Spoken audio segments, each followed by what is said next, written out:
ఆధిపత్య అగ్రవర్ణాలకు లాభం తప్ప అది రాజకీయంగా ఆర్థికంగా సామాజికంగా ఉపయోగపడేటటువంటి చట్టాలే పార్లమెంట్లో చేస్తారు తప్ప అది ఏ పార్టీ వచ్చినా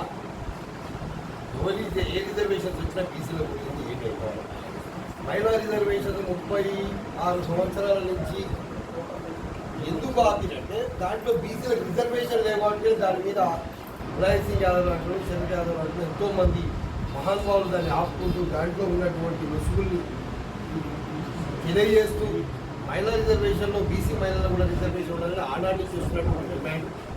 ఈరోజు ఏ మహిళని మీరు రాజకీయంగా తీసుకువస్తున్నారు అంటే వాస్తవంగా చెప్పాలంటే అక్కడో ఇక్కడో కాస్తో కూస్తో గెలిచేటటువంటి బీసీ ఎమ్మెల్యేలు కూడా మంచిగా ఎమ్మెల్యే స్థాయిలో గెలిచి వాళ్ళు మంత్రులైన వాళ్ళ స్థానంలో కూడా మేము మహిళా రిజర్వేషన్ చేస్తే ఈరోజు గెలిచినోడు ఈరోజు మంత్రి అయినోడు రేపు ఎమ్మెల్యే అవుతాడనే గ్యారెంటీ కూడా అంటే పూర్తి స్థాయిలో బీసీలను అన్ని రకాలు మహిళా రిజర్వేషన్లో బీసీ రిజర్వేషన్ లేకపోవడం బాధాకరమైన విషయం. అసలు బీసీలు కూడా గెలిచేటటువంటి స్థానాల్లో కూడా మహిళా రిజర్వేషన్ చేసి ఆధిపత్య దొరసాని పటేలాలను తీసుకొచ్చి అక్కడ కూర్చోబెట్టి గుర్తుగా ఫ్యామిలీ ప్యాకేజీగా భార్య భర్త కోడలు బిడ్డ ఈ విధంగా పోవడానికి చేస్తున్నటువంటి ఈ ప్రణాళికలు దీన్ని పూర్తి స్థాయిలో మేము వ్యతిరేకిస్తూ ఉన్నాం. కంపల్సరీ ఇప్పుడు జరగబోయేటువంటి రిజర్వేషన్లో మహిళా కోట సపోర్ట్ పెట్టవలసిందే.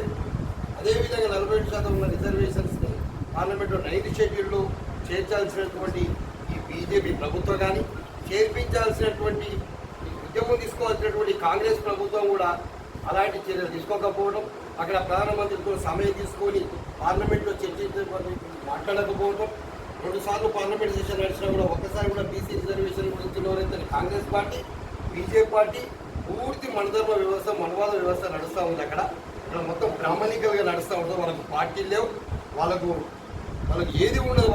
వాళ్ళ కాన్సెప్టే వాళ్ళ వర్గాలు రాజకీయంగా ఆర్థికంగా నిలదొక్కుకోవడం కోసం ఈ బీసీలని స్వతంత్రం అనంతరం పూర్తిగా బీసీలను రాజకీయంగా పూర్తిగా రానియకుండా ఆర్థికంగా ఎదగకుండా సామాజికంగా ముందుకు రాకుండా చేస్తున్నటువంటి దుర్మార్గ వ్యవస్థని ఇద్దరితో నన్ను ముగింపు పలకాలని కోరుకుంటూ ఏ మహిళలకైతే రిజర్వేషన్ పెడుతున్నారో మా బీసీ మహిళ వాటా ఏందని కూర్చోవడం అనేది అత్యంత ధైర్య సాహసోపేతమైనటువంటి విషయం. జయంతి గవర్నర్ ఇచ్చేటటువంటి ఆ మహిళా రిజర్వేషన్ గురించి మేము చేస్తున్న పోరాటానికి మా పూర్తి మద్దతు ఉంటుంది.